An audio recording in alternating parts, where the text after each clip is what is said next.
Assalamualaikum warahmatullahi wabarakatuh.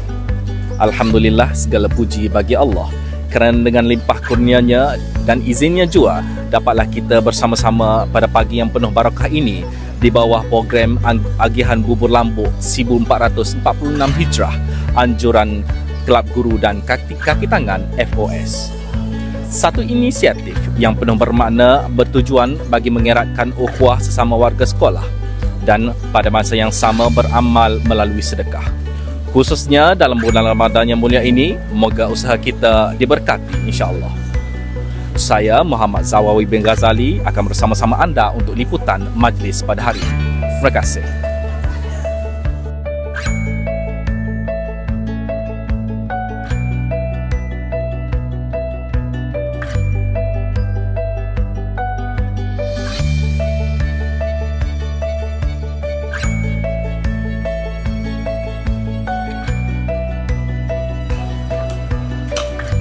Okay, program hari ini adalah program Bubur Lambuk, merupakan program tahunan KGK bagi tahun 2025 dan ini adalah kali kedua kami melaksanakan program ini.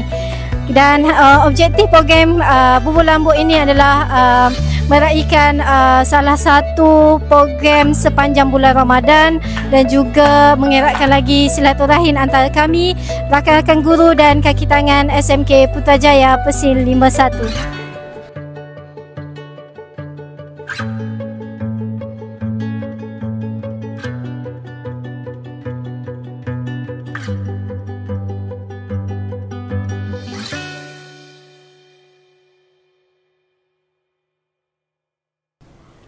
Bismillahirrahmanirrahim. Assalamualaikum warahmatullahi wabarakatuh.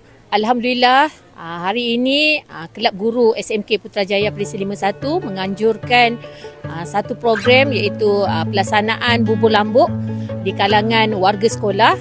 Alhamdulillah, itulah hasrat kami sebagai pentadbir di sekolah supaya ukhuwah di antara kami sentiasa terjalin, mengeratkan hubungan silaturahim di antara kami dalam satu pasukan, bekerjasama, bergotong royong dalam melaksanakan apa jua. Dan itulah sebenarnya hasrat kami bagi target ataupun sasaran pihak sekolah supaya hubungan di antara satu sama lain, terutamanya warga kerja SMK Putrajaya Persil 51 ini semakin erat, bersatu padu dalam satu keluarga yang harmoni. Maklumlah kami ada 3 aliran di sekolah ini iaitu aliran perdana, aliran tingkatan 6 dan juga aliran PPKI.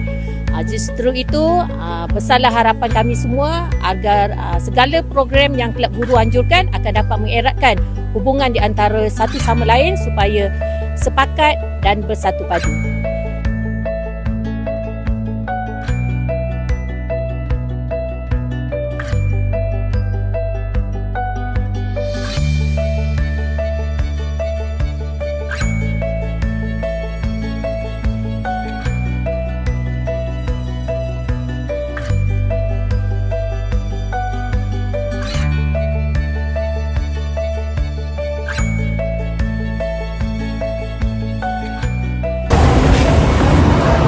Kami dari Kelab Guru dan Kaki Tangan SMK Putrajaya Persil 51 mengucapkan selamat berbuka puasa.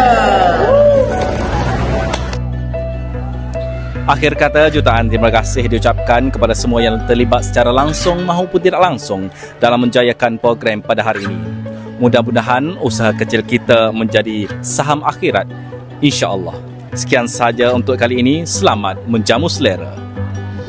Saya punya.